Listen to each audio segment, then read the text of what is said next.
क्यों ऐसा क्यों लग रहा है आपको सिंह साहब? हमें पुष्पा ने बताया कि आज उसने सुबह सुबह नंदू को दीनानाथ जी के कमरे से बाहर निकलते देखा और उस वक्त नंदू के अलावा और कोई नहीं था उस कमरे में। मुझे पूरा शक है, शक ही नहीं बल्कि यकीन है कि ये पैसे उसने उनके कमरे से चुराए हैं। हो सकता है।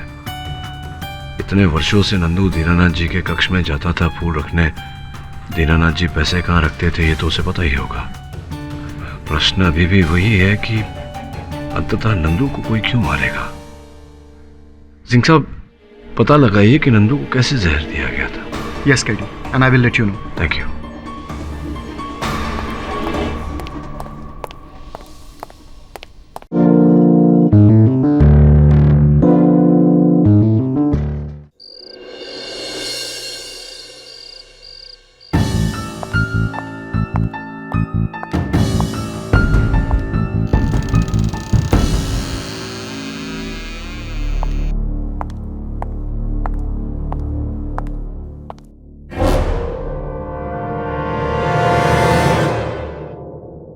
पापा, दूध पी लीजिए पापा। आपका व्रत है ना पापा? और देखिए, सुबह से आपने कुछ खाया भी नहीं है। लीजिए, दूध पी लीजिए। पापा,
ये बिजली को क्या?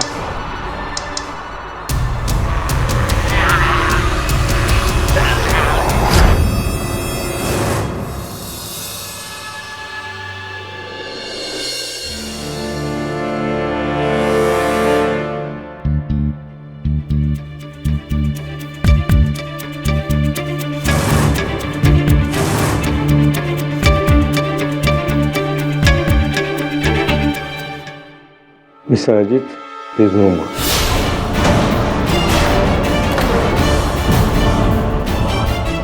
पापा, नहीं पापा। पापा।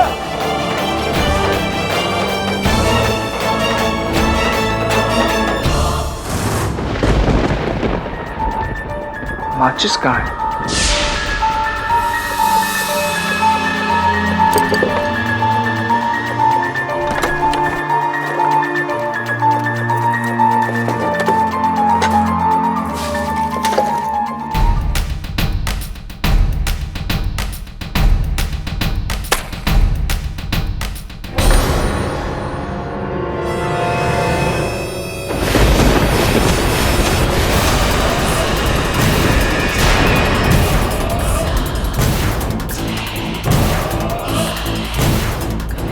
कौन?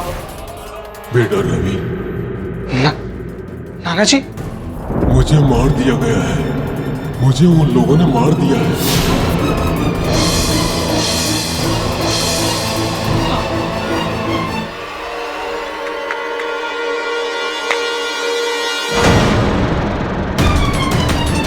नाना जी,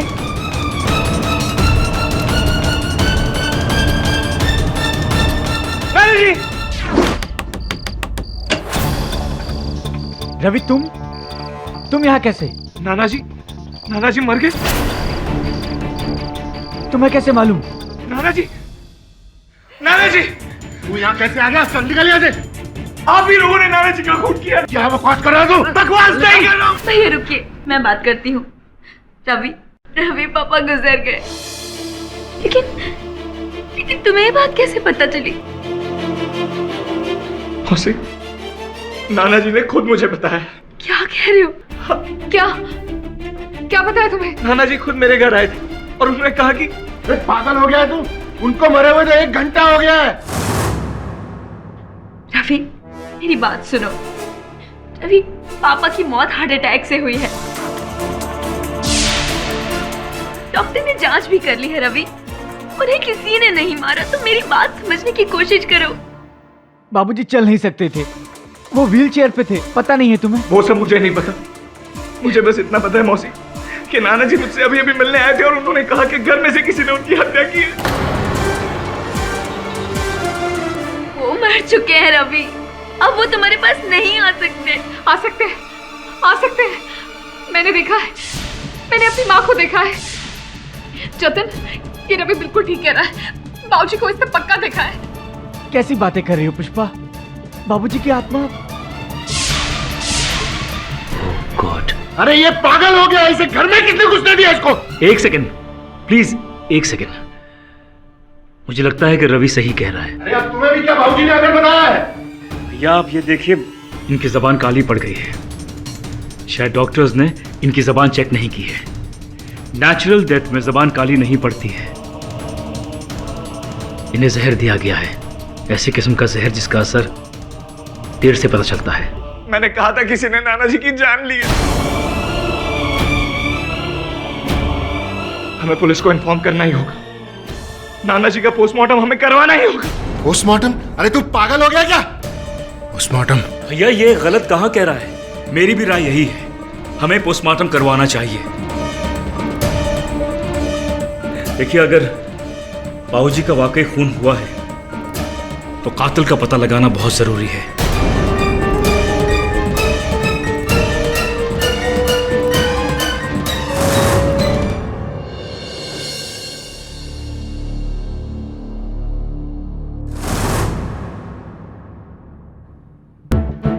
I am really sorry.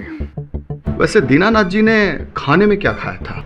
I mean जो आप लोगों ने नहीं खाया था। जी उन्होंने तो कुछ खाया ही नहीं था सुबह से। उनका तो व्रत था, बस वो नंदू ने प्रसाद लाके दिया था, वही खाया था। ये नंदू कौन है? फूल वाला है, हमारे घर फूल देने आता है। सर कमरे से ये प्रसाद मिला है।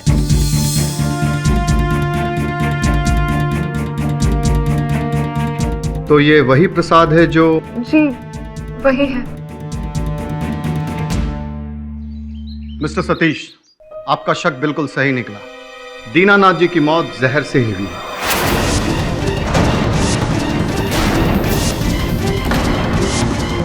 और वो जहर उनके प्रसाद में था, जो कि हमें उनके कमरे से मिला। जब हमने नंदू फूल वाले से तहकीकात की तो उसने हमें बताया कि वो प्रसाद उसे रवि ने दिया। रवि?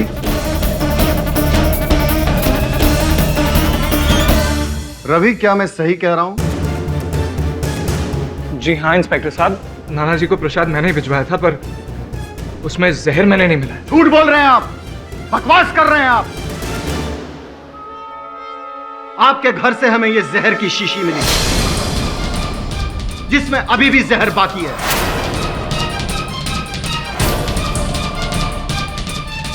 और यही नहीं, इसके पहले भी आपने दीनानाथ जी को मारने की कोशिश की। अरे इंस्पेक्टर साहब, अब ये कैसी बात कर रहे हैं? वो मेरे नाना जी, मैं उनका खून क्यों करूंगा भला? इसका फैसला तो अदालत करेगी। फिलहाल यू आर अंडर अरेस्ट। गिरफ्तार कर लो इसे। अरे मामा जी बताइए इनको, मैं नाना जी का खून नहीं कर। अरे छोड़िए इंस्पेक्टर साहब, मैं अपने नाना जी का खून नहीं कर सकता। रवि, तुम्हारी ये कहानी जितनी विचित्र है उतनी ही मनोरंजक भी। सुन के मजा आया, लेकिन विश्वास करना जरा कठिन है। ये भूत प्रेत की बातों पर, अंधविश्वास की बातों पर न अदालत विश्वास करेगी न मैं। इसलिए सच सच बताओ, कैसे पता चला तुम्हें अपने नाना जी के देहांत का? सर सच ही बता रहा हूं मैं आपसे। सर नाना जी मेरे सामने खड़े थे और उन्होंने खुद मुझसे कहा। अब अगर तब तक उनका देहांत हो गया था तो भूत ही होंगे ना सर? नहीं, ये तो मैं कह रहा हूँ कि भूत नहीं हो सकते ना, भूत नहीं होते हैं, नहीं प्रकट होते लोगों के सामने। सर प्लीज मेरी बात का विश्वास कीजिए। मैंने अपने नाना जी को नहीं मारा। मुझे नहीं मालूम ये सब क्या हो रहा है। मैं अपने नाना जी को नहीं मार सकता सर। योर ऑनर, ये केस बहुत ही सीधा साधा सिंपल सा केस है। 2+2 4 वाला इश्यू है। अदालत का ज्यादा वक्त बर्बाद होगा नहीं। दीनानाथ तिवारी जी, उनकी हत्या की गई है और जो सबूत और हालात है वो सारे इशारा कर रहे हैं कि दीनानाथ तिवारी जी की मृत्यु, उनकी हत्या उनके नाती यानी कि उनकी बेटी के बेटे रवि शर्मा ने की है। दीनानाथ तिवारी जी की मृत्यु जहरीला प्रसाद खाने की वजह से हुई थी। एक्चुअली ये प्रसाद जो है वो नंदू नामक एक फूल वाले ने दीनानाथ तिवारी जी को दिया था। वो रोज, नंदू जो है वो रोज फूल देने तो जाता था दीनानाथ तिवारी जी को, लेकिन उस दिन फूल बना के जहरीला प्रसाद खिला दिया। और एक बात पता चली योर ऑनर कि ये जो जहरीला प्रसाद है वो नंदू को दिया किसने? रवि शर्मा ने। मैं सिर्फ एक सवाल पूछना चाहता हूँ रवि शर्मा जी से योर ऑनर, इजाजत है? Thank you. बस इस सवाल का जवाब मिल जाए 10 मिनट में तो केस खत्म। उससे पहले लंच घर पे कीजिएगा जा। रवि जी ये बताइए कि ये जो प्रसाद दीनानाथ जी ने खाया वो प्रसाद तुम्ही ने नंदू फूल वाले को दिया था? जी नहीं, जी हाँ या जी ना? मिस्टर जायसवाल, क्या ये नहीं हो सकता कि रवि ने ही नंदू को वो प्रसाद दिया, लेकिन जिस समय प्रसाद दिया प्रसाद में जहर नहीं था, उसके पश्चात नंदू ने या किसी और ने उस प्रसाद में जहर मिलाया हो? संभव है? संभव है, हो सकता है, लेकिन एक चीज है जो मुझे समझ में नहीं आ रही। आप समझा दीजिएगा मुझे कि वो कैसे हो सकता है। योर ऑनर, ये जो बॉटल है जिसमें जहर है और ये वही जहर है जो दीनानाथ जी के प्रसाद में था जो उन्होंने खाया और उनकी हत्या हो गई। ये जहर वाली जो बॉटल है, आधी बॉटल, वो रवि जी के कमरे से मिली। ये कैसे हो सकता है? खैर छोड़िए योर ऑनर। और एक बात है, ये चाकू तीसरा सबूत है रवि शर्मा जी के खिलाफ। इन पर रवि जी के उंगलियों के निशान है और दीनानाथ जी की जब मृत्यु हुई उसकी पिछली रात ये चाकू दीनानाथ जी के बेडरूम की खिड़की के नीचे से मिला, बाहर की साइड। ये कैसे पहुंचा वहां पे? इस सवाल का जवाब देने के लिए मैं दीनानाथ जी के वॉचमैन गंगाराम को यहाँ पे बुलाना चाहूंगा योर ऑनर, इजाजत है? हाँ साहब, उस रात जब हम अपनी ड्यूटी कर रहे थे तो हमने बाबूजी के कमरे के नीचे किसी को देखा था। वहीं रुको! हमारी आवाज सुनने के बाद वो भाग गया था। हमने वहां जाकर देखा तो जमीन पर एक चाकू पड़ा हुआ था। हमने वो चाकू उठाकर जतिन बाबू को दे दिया। योर ऑनर, वो चाकू जतिन ने पुलिस के हवाले कर दिया और फॉरेंसिक रिपोर्ट के अनुसार उस चाकू पर जतिन और गंगाराम जी के अलावा सिर्फ रवि की उंगलियों के निशान हैं। ऐसा तो केस खत्म हो चुका है, लेकिन फिर भी पाठक साहब आप कुछ पूछना चाहे तो प्लीज पूछ ही लेता हूँ मैं। आपकी दलील को खत्म कर देता हूँ। भाई ये बताओ कि जो कह रहे हो आप, जिस व्यक्ति को भागते हुए देखा उस व्यक्ति का चेहरा देखा था? नहीं साहब, बहुत अंधेरा था वहाँ। इसका अर्थ ये होता है कि आप विश्वास से नहीं कह सकते हैं कि वो व्यक्ति रवि ही थे। नहीं साहब, हम कहाँ कह रहे हैं, ये तो ये वकील साहब कहे जा रहे हैं। नहीं मतलब रवि जो चाकू पे रवि के उंगलियों के निशान मिले। योर ऑनर, जायसवाल साहब पता नहीं चाकू को लेकर क्या सिद्ध करना चाहते हैं, क्योंकि दीनानाथ जी की हत्या, उनकी मृत्यु इस चाकू के कारण तो हुई ही नहीं है। आप आज्ञा दें तो मैं अपने मुवक्किल रवि से चंद प्रश्न करना चाहूंगा। इजाजत है? धन्यवाद। रवि, जब आपको अपने नाना जी के मृत्यु के बारे में पता चला और आप उनके घर पहुंचे और सबके सामने आपने ये भावना प्रकट की कि उनकी मृत्यु स्वाभाविक रूप से नहीं हुई, उनकी हत्या की गई है, ये किस कारणवश आपने ऐसा कहा था? जी वो मुझे किसी ने बताया था। अच्छा, किसने? मेरे नाना जी। यस योर ऑनर, उस रात नाना जी खुद मेरे घर आए थे। नाना जी?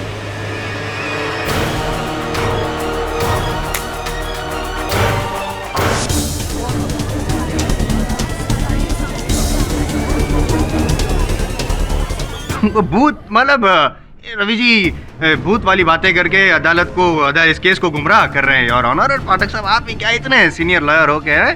अरे नहीं जायसवाल साहब, भूत प्रेत में तो मैं भी नहीं मानता। मैं केवल अदालत को ये समझाने का प्रयास कर रहा था कि रवि ने अगर ये हत्या की होती तो स्वयं उस घर में क्यों जाते और सबको क्यों बताते कि दीनानाथ जी की मृत्यु स्वाभाविक रूप से नहीं हुई, उनकी हत्या हुई। पोस्टमार्टम रिपोर्ट की मांग भी इन्होंने की थी, तो ऐसा करके अगर इन्होंने हत्या की होती तो इन्होंने तो पूरा ये जो मुसीबत है अपने सर मोड़ दिया ना। तो चुप रहते तो मामला नहीं, कब चुप जाता। नहीं रहते, चुप नहीं रहते। चुप रहने से प्लान फेल हो जाता पाठक साहब। अच्छा, कैसे? हाँ, क्योंकि योर ऑनर ये घर पे जाके जो परिवार वाले हैं दीनानाथ जी के, उन पर से किसी पे इल्जाम लगाना चाहते थे, क्योंकि पूरी परिवार से इनको नफरत थी। ये तो मैंने रोक दिया, टोक दिया, वरना रवि जी ये भी कह देते कि उनके नाना जी के भूत ने ये भी बता दिया है कि हत्यारा कौन है।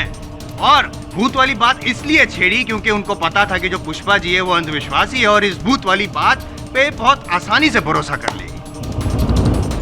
नहीं नहीं, आप ये कहना चाहते हैं कि रवि जी को घृणा थी उस परिवार में से किसी से, या पूरे परिवार से? पूरे पूरे पूरे, इसीलिए इन्होंने ये षड्यंत्र इसीलिए यस यस यस। अच्छा, यस।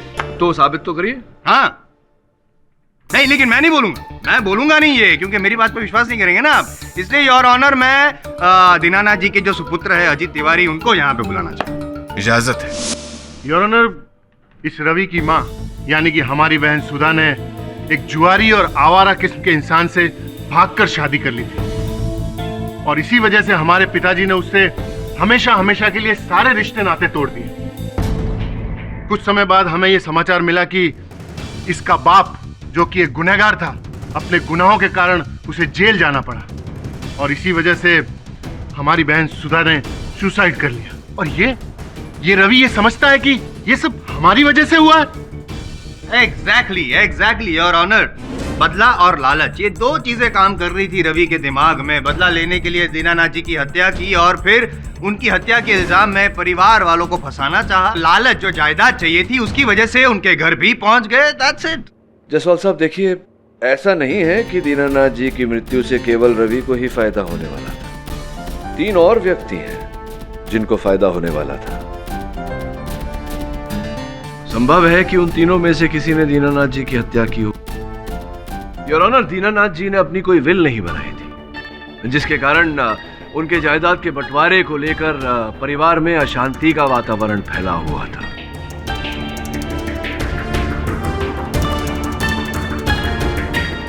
इस बात की पुष्टि के लिए मैं उनके घर के पुराने नौकर बिंदा जी को कटघरे में बुलाने की अनुमति चाहता हूँ। अनुमति है। बाबूजी और उनके बेटों में तो कभी बनती ही नहीं थी। उनके छोटे बेटे जतिन, वो तो कभी कभार उनसे बात कर लिया करते थे, लेकिन उनकी पत्नी पुष्पा और अजीत, ये दोनों उनसे लड़ते झगड़ते रहते थे। ये जो झगड़े होते थे किस बात पर होते थे? पैसों के लिए वकील साहब। धंधे के नाम पर उनसे बहुत सारे पैसे ऐंठ लिए थे इन लोगों ने। बाबूजी ने उन्हें पैसे देने से इनकार कर दिया था। एक पैसा नहीं दूंगा तुम्हें। मेरी बरसों की कमाई तुम दोनों ने अपनी अय्याशी में फूंक दी। अय्याशी नहीं, बिजनेस किया है हमने। हाँ, जानता हूं मैं क्या बिजनेस किया तुमने। अरे क्या करोगी ये पैसा बचाकर? मरने के बाद हम दोनों को ही मिलने वाला है वो पैसा। तुम दोनों नहीं, रवि का और तुम्हारी बहन सुमन का भी बराबर का हक है उस पैसे पे।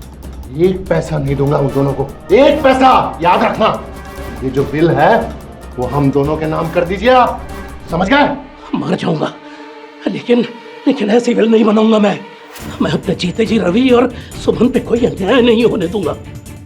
और अगर ज्यादा जबरदस्ती की तो पुलिस पे जाके शिकायत दर्ज करवाऊंगा मैं।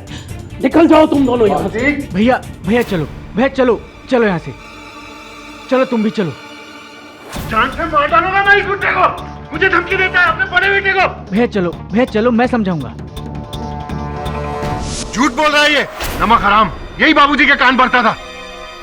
ऑर्डर मिस्टर अजीत, प्लीज अपनी जगह बैठ जाइए। योर ऑनर, सॉरी पाठक साहब, एक नौकर की बात पर कितना भरोसा किया जा सकता है? I mean, ये भी तो हो सकता है ना पाठक साहब कि रवि ने बिंदा प्रसाद जी को कुछ पैसे खिलाए हो, ये सारी बातें कहने के लिए इनके खिलाफ। हो सकता है।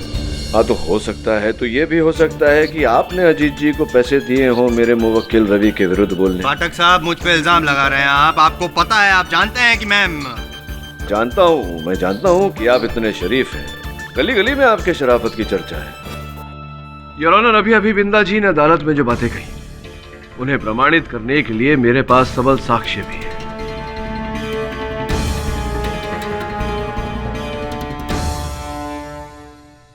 रवि, ये जो प्रसाद तुमने नंदू द्वारा भेजा था अपने नाना जी को, इसमें प्रसाद के अतिरिक्त भी कोई तुम्हारे और नाना जी के बीच में कोई आदान प्रदान चल रहा था? यस सर, पिछले कुछ महीनों से मैं और नाना जी नंदू के माध्यम से एक दूसरे को चिट्ठियां पहुंचा रहे हैं, और चिट्ठियों में नाना जी ने घर के हालातों के बारे में काफी कुछ लिखा है। योर ऑनर, जिन चिट्ठियों की बात कर रहे हैं वो चिट्ठियां इस समय मेरे पास यहाँ हैं। इससे इस बात की पुष्टि हो जाती है कि बिंदा जी जो कह रहे हैं वो बिल्कुल सही है। पढ़ के सुनाता हूँ योर ऑनर। मेरे प्यारे रवि, घर का माहौल अब और भी बिगड़ता जा रहा है। अजीत और पुष्पा विल बनाने के लिए मेरे पीछे पड़े हुए, मेरी जान के पीछे पड़े हुए। अच्छा है कि तुम इस माहौल से दूर हो, और हो सके तो हमेशा दूर ही रहे। तुम्हारे माँ और पिता के साथ जो अन्याय मैंने किया, शायद मेरे वही पापों का ये फल है जो मुझे भुगतना पड़ रहा है। ढेर सारा प्यार, तुम्हारे नाना Dinanath. Your honour, handwriting experts इस बात का प्रमाण कर चुके हैं कि हस्तलिपि दीनानाथ जी की ही है। मानता हूं कि अजीत ने दीनानाथ जी को जायदाद के लिए परेशान किया, जान के पीछे पड़ गए थे, लेकिन जान ली ये तो साबित नहीं हुआ। कहने और करने में बहुत फर्क होता है योर ऑनर। वैसे तो आपके लिए भी मेरे मन में क्या फीलिंग्स हैं, मन तो मेरा भी करता है कि मैं समझ गया ना? समझ गया। अच्छी तरह से जानता हूं कि आपके मन में मेरे लिए क्या क्या विचार हैं। ये जो हिंसक विचार मेरे लिए हैं आपके मन में, इन्हें बाहर करने का एक सरल उपाय है। कभी कभार एक आध केस जीत जाए तो अपने आप ये हिंसक विचार बाहर हो जाएंगे, लेकिन मेरे होते हुए ये जरा कठिन है आपके लिए जायसवाल साहब। कोशिश तो कर ही सकते हैं। जरूर कोशिश करूंगा। फिलहाल ये केस जीतने की कोशिश करूं with your kind permission sir. Please. Your honour, ये जो सारे सर्कमस्टेंशियल एविडेंसेस हैं वो सारे रवि के खिलाफ है, और पाठक साहब जो दावा कर रहे हैं कोई सबूत है नहीं। नहीं, मिल जाएंगे सबूत समय अनुसार योर ऑनर, मिल जाएंगे। The court is adjourned for the day.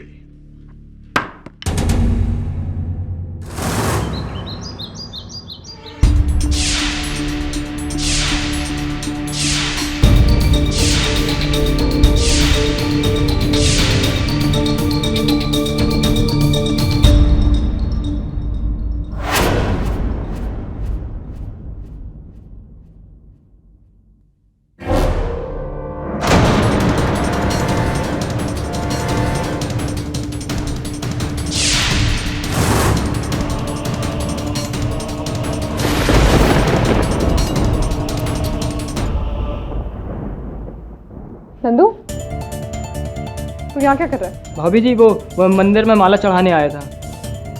थैली में क्या है? दिखा। भाभी, इसमें फूल हैं, देख लो। ठीक है, चल जा।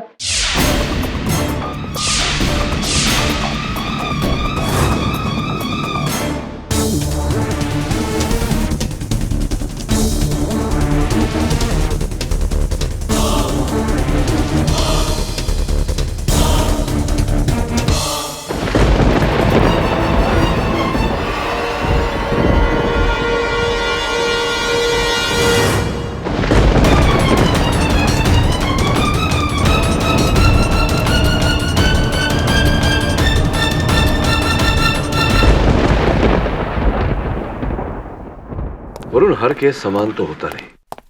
अब अलग केटी बैड न्यूज है। नंदू का खून हो गया, और उसका खून भी उसी जहर से हुआ जिससे कि दीनानाथ जी का खून हुआ था।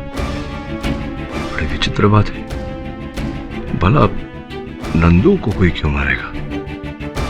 ये जहर उसे दिया कैसे गया था सिंह साहब? ये तो पता नहीं चला है, लेकिन जब हमने उसकी खोली में जाकर के पूरी छानबीन की तो हमें वहां पर कुछ खाने की चीज भी नहीं मिली। लेकिन एक विचित्र बात यह निकली कि उसकी खोली से हमें 20,000 रुपए का बंडल मिला। सर, जिसके घर में खाने को कुछ नहीं, उसके पास 20,000 रुपए आए कहां से? सोचने वाली बात है। सवेरे नंदू कहाँ कहाँ गया था ये पुलिस ने पता लगाया है? हम उन सभी जगहों पे गए जहां वो फूल लेके जाता है, लेकिन वो आज सिर्फ दीनानाथ जी के घर गया था। लेकिन जब हमने उसके फूल की थैली को देखी, सारे के सारे फूल जस के तस रखे हुए हैं।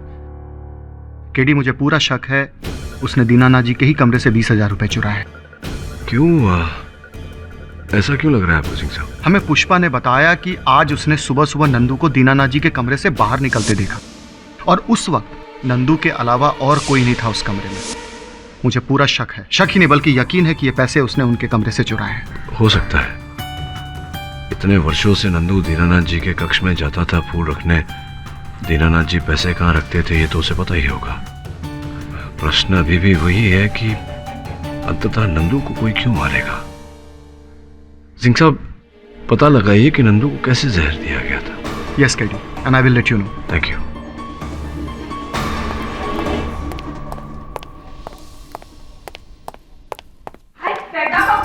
So much corruption.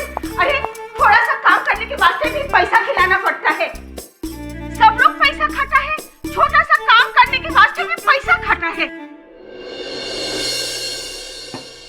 देख लेना केडी, सब पैसा खा खा के मरेगा। जो पैसा खाएगा वो मरेगा। Everyone who eats money will die.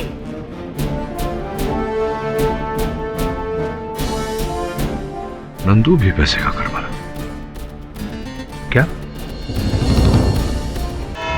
Your honour, ये सत्य है कि दीनानाथ जी की मृत्यु विष के सेवन से हुई है, किंतु वो विष उस समय उस प्रसाद में नहीं था जो प्रसाद रवि ने नंदू के द्वारा उन्हें भिजवाई थी। उस प्रसाद में बाद में जहर डाला गया ताकि इस हत्या का दोष रवि पे डाला जा सके। नहीं, अगर ऐसा जैसा आप कह रहे हैं वैसा है तो फिर दीनानाथ जी के शरीर में वो जहर आया कहाँ से जब प्रसाद में था ही नहीं? नहीं, इसलिए बोल रहा हूँ मैं क्योंकि जो स्टमक वॉश किया गया दीनानाथ जी का, उससे ये साबित होता है कि दिन भर में दीनानाथ जी ने कुछ भी नहीं खाया था सिवाय ये प्रसाद। तो फिर वही सवाल पूछ रहा हूँ कि दीनानाथ जी के पेट में वो जहर आया कहाँ से? नहीं, मैं बताता हूँ। ये भी हो सकता है कि वो जो हत्यारा है योर ऑनर, उसने वो मुंह पकड़ के दीनानाथ जी के मुंह में ठोस दिया वो जहर।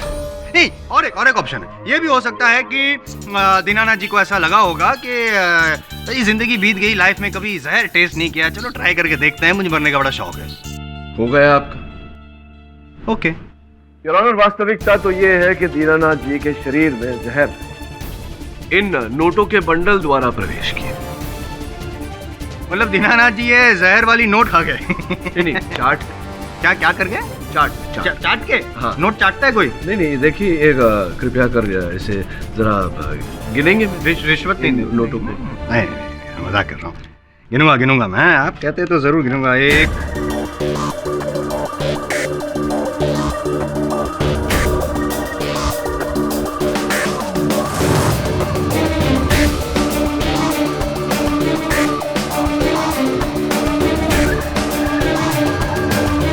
क्या कर रहे हैं आप? चाट रहे हैं अपनी उंगली? मैं चाट रहा हूँ। हाँ, बिल्कुल इसी प्रकार से योर ऑनर, किसी ने दीनानाथ जी को ये नोटों का बंडल दिया, इन नोटों पर विष लगाकर।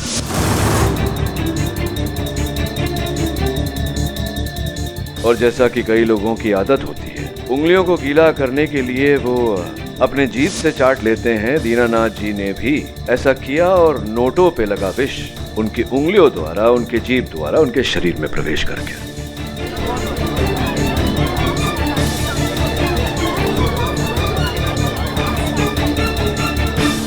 गिनती करने के बाद योर ऑनर, नोटों का ये बंडल दीनानाथ जी ने सुरक्षित स्थान पर रख दिया, किंतु विष का असर उन पर होने लगा।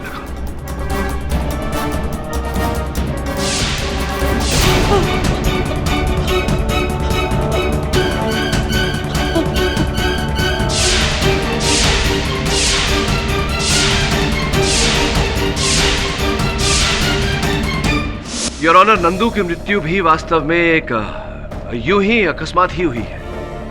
जब उसने दीनानाथ जी से ये नोटों का बंडल चुराया, उसे नहीं पता था कि वो अपनी ही मृत्यु को निमंत्रण दे रहा है।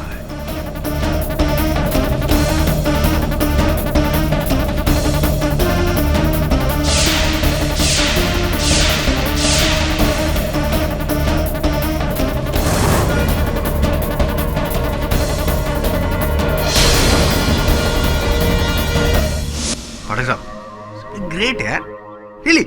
नहीं, आपने ये तो बता दिया कि दीनानाथ जी और नंदू की मौत कैसे हुई। अब प्लीज ये भी बता दीजिए ना कि ये जो जहर वाला नोटों का बंडल है वो दीनानाथ जी को किसने दिया, प्लीज बता। योर ऑनर, इस बात को प्रमाणित करने के लिए, साक्ष्य पेश करने के लिए मैं एक ऐसे व्यक्ति को कटघरे में बुलाना चाहूंगा जो कभी कभार दीनानाथ जी की देखरेख किया करते थे। हाँ, कभी कभी मैं अपने पापा को कुछ पैसे दे दिया करता था, लेकिन इतने पैसे देने की मेरी हैसियत नहीं। वैसे भी मेरे घर में मेरे बड़े भैया और मेरी वाइफ पुष्पा ही सब काम हैंडल करते हैं।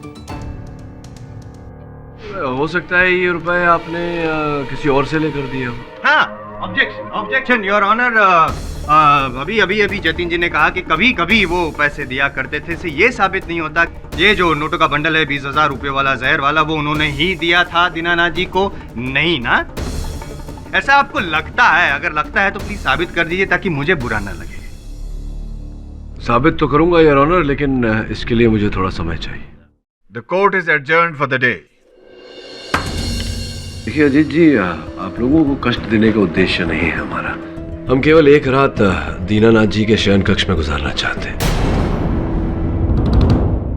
हुआ ये कि कल एक बार फिर, कल रात को रवि को दीनानाथ जी दिखाई पड़े और उन्होंने रवि से कहा कि उनकी हत्या का ये जो भेद है वो उनके कमरे में छिपा हुआ है। बस यही भेद जानने के लिए हम वहां एक रात बिताना चाहते हैं। खेड़ी साहब, क्या आप भी ये भूत प्रेत के चौचलों में विश्वास रखते हैं? अरे वो रवि झूठ बोल रहा है, वो ड्रामा कर रहा है। अब समझ नहीं रहे? झूठ कौन बोल रहा है, कौन नहीं, सच क्या है क्या नहीं, ये तो कल सवेरे तक पता चल ही जाएगा। एक रात की बात है अजीत जी, बस।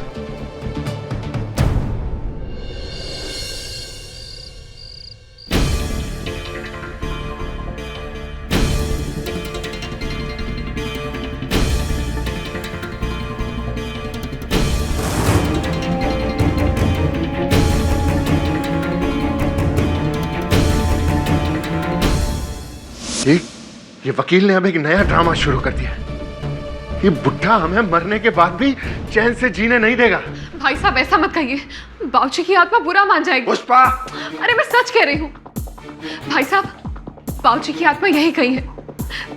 मैंने भी अपनी माँ की आत्मा को देखा था, देखना उसको भी दिखाई देगी, मुझे यकीन है।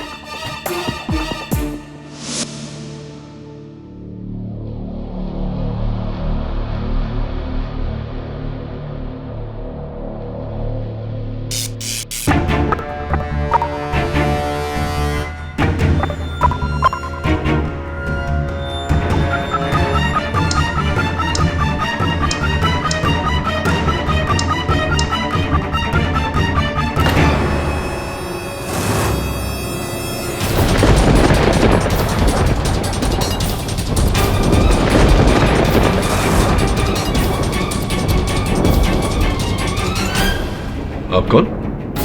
मैं दीनानाथ तिवारी। लेकिन दीनानाथ तिवारी जी का तो देहांत हो गया है। मैं मरा नहीं हूं, मुझे मार दिया गया है और मुझे मारने वाले का नाम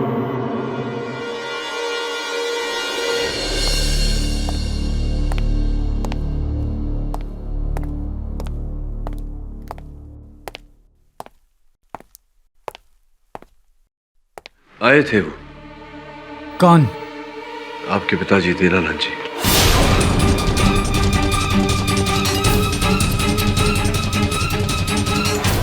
क्या कहा उन्होंने? कहा तो कुछ नहीं, बस हत्यारे का नाम बताया।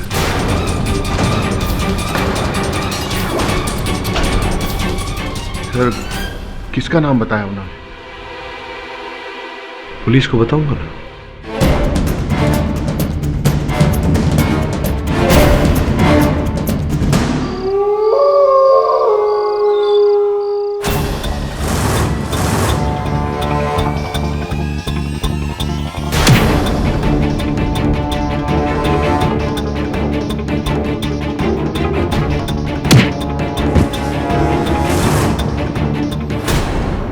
योर ऑनर, मेरे मौखिल रवि अदालत से विनती करना चाहते हैं, आपकी अनुमति हो तो। अनुमति है। योर ऑनर, जब कल रात लॉकअप में मैं बंद था, मुझे पता है आपको बिलीव नहीं होगा, पर नाना जी फिर मुझसे मिलने आए थे और उन्होंने मुझसे कहा कि वो आज यहाँ हमारे बीच आएंगे और अपने कातिल का नाम बताएंगे।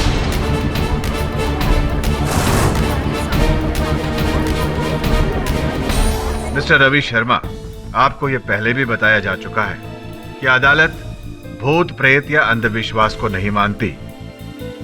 दीनानाथ जी मर चुके हैं, वो अदालत में नहीं आ सकते।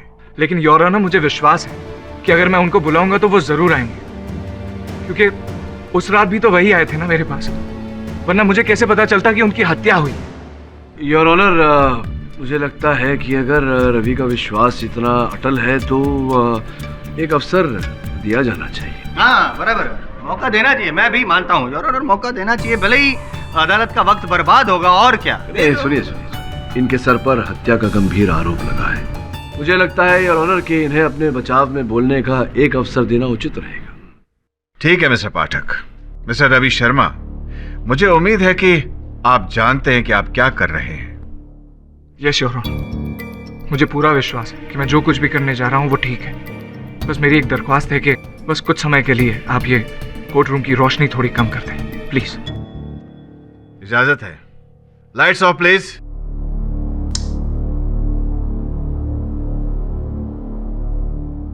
नाना जी, क्या आप मुझे सुन पा रहे हैं? नाना जी, आपको आना होगा। आपने कहा था आप आएंगे और मुझे यहां से बचाएंगे।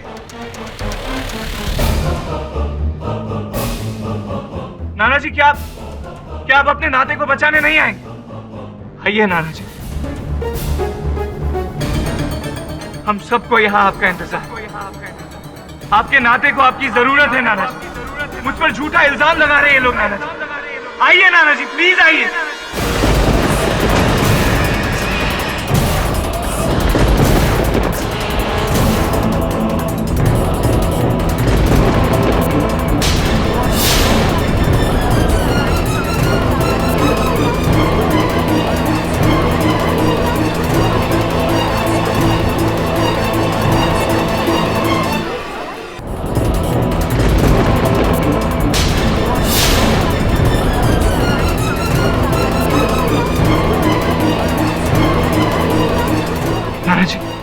आप आ गए।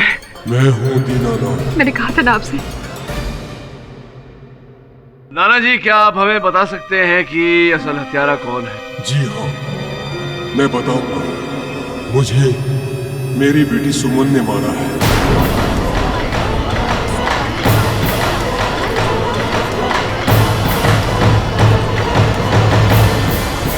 ये सब बकवास है, बकवास। प्लीज लाइट्स ऑन करवाइए।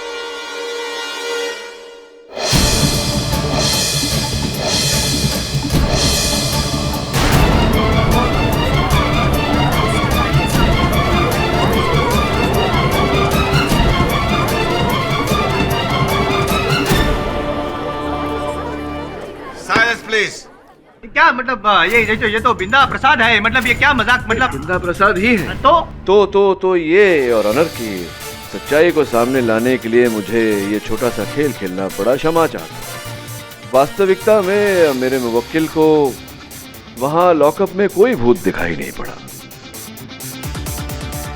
जो भूत दिखाई पड़ा था घर में, वो भूत नहीं था यार, वो भी बिंदा प्रसाद ही थे। बिंदा जी, आगे की कहानी आप बताएंगे अदालत को या मैं ही? नहीं जी, मैं बाबूजी के बेटे जायदाद के लिए उनसे हमेशा लड़ते झगड़ते रहते थे। और ये अजीत जी, ये तो हमेशा उन्हें मार डालने की धमकी दिया करते थे। जिस दिन बाबूजी की मौत हुई ना, उस दिन हम समझ गए सरकार कि इन्हीं लोगों में से किसी ने बाबूजी को मार दिया।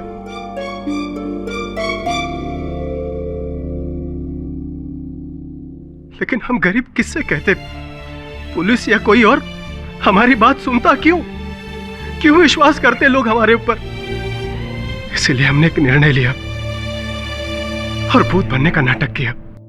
मैं जानता था कि रवि अपने नाना से बहुत प्यार करते थे। वो उनकी मौत की छानबीन जरूर करवाएंगे। सरकार, जिस दिन बाबूजी की मौत हुई ना, उस रात मेरे सर में बहुत दर्द था। मैं अपने कमरे में सोया हुआ था और जैसे ही पुष्पा और सुमन वगैरह के रोने की आवाज आई, मैं समझ गया साहब कि मेरे बाबूजी की मौत हो गई। मेरे बाबूजी को मार दिया इन लोगों ने।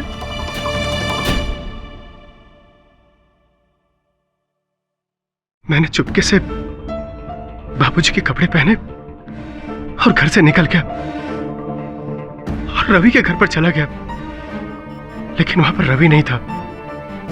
मैं बिजली बंद करके रवि का इंतजार करने लगा।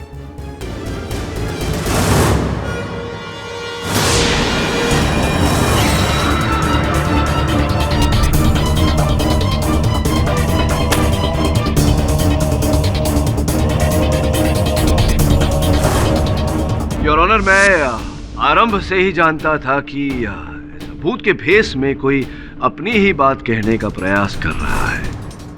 इसीलिए इस भूत के भेद को जानने के लिए मैंने एक रात दीनानाथ जी के कक्ष में बिताई। तो पता चला कि आप कौन? मैं दीनानाथ तिवारी। लेकिन दीनानाथ तिवारी जी का तो देहांत हो गया। मैं मरा नहीं हूँ, मुझे मार दिया गया है और मुझे मारने वाले का नाम मेरी बेटी सुमन ने मारा है। अरे सुनिए दीनानाथ जी, एक बार अपनी शक्ल तो दिखाई। और उसके पश्चात योर ऑनर बिंदा जी ने मुझे पूरी सच्चाई बताई। इन्होंने सुमन जी का नाम केवल इस कारण लिया क्योंकि इन्होंने सुमन जी को देखा था दीनानाथ जी को 20,000 रुपए देते हुए। योर ऑनर, आपकी आज्ञा हो तो मैं सुमन जी को कटघरे में बुलाना चाहूंगा। अनुमति। जी हाँ, वो पैसे मैंने ही पापा को दिए थे। नहीं, पैसे तो दिए, अच्छी बात है, लेकिन उन्हें मारा क्यों आपने? मैंने? नहीं नहीं जज साहब, ये झूठ है। मैंने अपने पापा को नहीं मारा जज साहब। केडी साहब, मेरा विश्वास करिए, मैंने अपने पापा को नहीं मारा।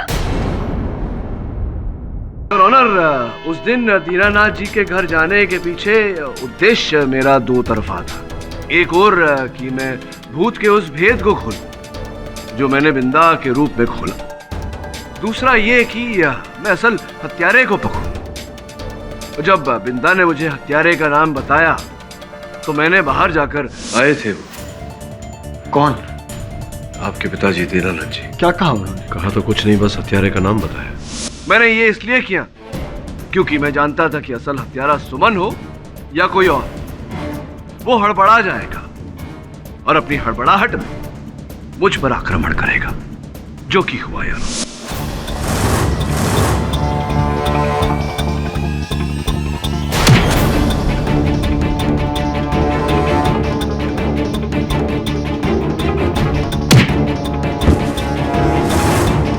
योर ऑनर, मेरे हाथों में आ गई कान की ये बाली, जिसका अर्थ ये हुआ कि जिसकी भी ये बाली थी उसका कान कट चुका था। सुमन जी विश्वास करते हैं आप पर कि आपने अपने पापा को नहीं मारा, किंतु परंतु आप पर, आपकी बातों पर जितना विश्वास मैं कर पा रहा हूं, दुर्भाग्यवश आपके पतिदेव की बातों पर उतना विश्वास नहीं हो रहा मुझे। सतीश जी आइए ना। ये क्या हुआ? आपके कान में चोट लग गई? वो जी दरअसल वो, चलिए जाने दीजिए इस बात को। तो ये बताइए, आपकी बाली है? जी नहीं, ऐसी बालियां तो बाजार में मिल जाती हैं, किसी की भी हो सकती हैं। हाँ, बात तो सही है आपकी। ऐसी तो बालियां अनेक मिलती हैं बाजार में, कटे हुए कान नहीं मिलते। आपके कानों में ये चोट कैसे कट गया कान? ये जी बात दरअसल ये है कि नहाते समय टॉवल मेरी बाली में फंस गया था और मेरा कान कट गया। झूठ बोल रहे हैं आप सतीश जी। सत्य तो ये है योर ऑनर के इन्हीं ने दीनानाथ जी की हत्या की। यही थे जिन्होंने उन नोटों पर जहर लगाया और अपनी पत्नी के जरिए दीनानाथ जी तक पहुंचाया।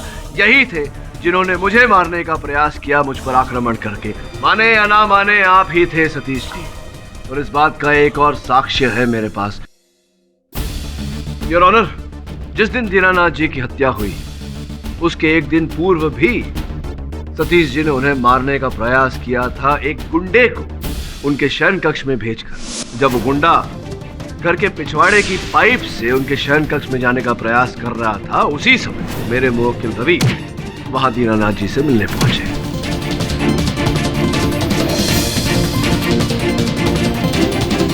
उसी गुंडे बब्बन को मैं कटघरे में बुलाना चाहूंगा। हाँ, तो बब्बन साहब, ये बताइए कि ये जो दीनानाथ जी की हत्या आपको करने को कही गई थी, किसने रुपए दिए थे? ये सतीश साहब।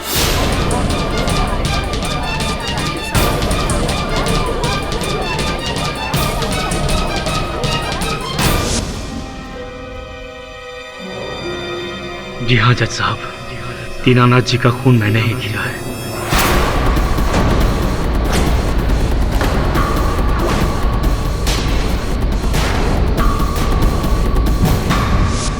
मेरा धंधा बिल्कुल चौपट हो गया था। मुझे पैसों की सख्त जरूरत थी और मेरी पत्नी देवी का होता है अपने पिता से बहुत प्यार करती थी और अपने दोनों भाइयों से भी। मेरे कहने के बावजूद ये अपना हक नहीं मांगना चाहती थी और मैं अच्छी तरह जानता था। इसके ये दोनों कमीने भाई अपने बाप को टॉर्चर करके उनकी सारी जायदाद खुद के नाम पर लिखवाने के लिए तैयार बैठे थे। पर अगर ऐसा हो जाता जज साहब तो मेरे हाथ एक ढेला नहीं आता। इसीलिए मैंने प्लान बनाया कि मैं दीनानाथ जी को मार डालूंगा। मैंने बब्बन को भेजा कि वो दीनानाथ जी को मार के उनके कमरे की कुछ चीजें चुरा लें ताकि हत्या और लूट का मामला लगे। लेकिन ये रवि वहां पहुंच गया और इसने मेरा प्लान फ्लॉप कर दिया। फिर दूसरे दिन मैंने नोटों पे जहर लगा के सुमन के जरिए नोट दीनानाथ जी को पहुंचा दिए। योर ऑनर, मेरी पत्नी बिल्कुल निर्दोष है। इस बेचारी को तो यह तक नहीं पता कि नोटों पर जहर लगा था। मैं केमिस्ट्री का स्टूडेंट रह चुका हूं। जहर की अच्छी पहचान है मुझे। मैंने नोटों पर ऐसा जहर लगाया जिससे यह साबित हो जाए कि मरने वाले की डेथ नेचुरल तरीके से हुई है। किसी को शक भी नहीं होगा और दीनानाथ जी की जायदाद बेटे और बेटियों में बराबर बांट दी जाएगी। लेकिन ये रवि, इसने फिर मेरा प्लान फ्लॉप कर दिया। एन वक्त वहां पहुंच गए इसने पोस्टमार्टम का बखेड़ा खड़ा कर दिया। उसी वक्त मैंने डिसाइड कर लिया कि मैं इस रवि को इसके ही जाल में फंसा दूंगा। योर ऑनर, मैंने रवि को वो प्रसाद नंदू को देते हुए देख लिया था।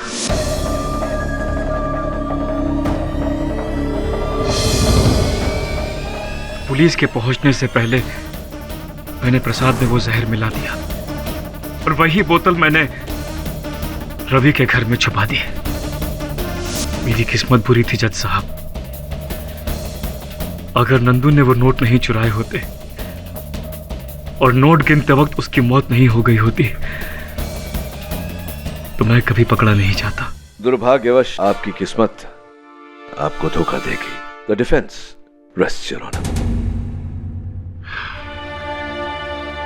सतीश मिश्रा के इकबाले जुर्म के बाद यह अदालत उन्हें गिरफ्तार करके उन पर केस चलाने का आदेश देती है और मिस्टर रवि शर्मा को बाइज्जत बरी करती है। The case is closed. फड़क साहब। हाँ जी सर। इस बार भी जीतने के लिए आपने वो पैतरा जो यूज किया है वो भूत वाला। मुझे पता था भूत कुछ होते नहीं। नहीं, देखिए ये भ्रम में मत रहिएगा क्योंकि अक्सर जो होता है वो दिखता नहीं और जो दिखता है वो होता नहीं। एक मिनट क्या मैं कुछ समझा नहीं। समझे नहीं, यही तो प्रॉब्लम है।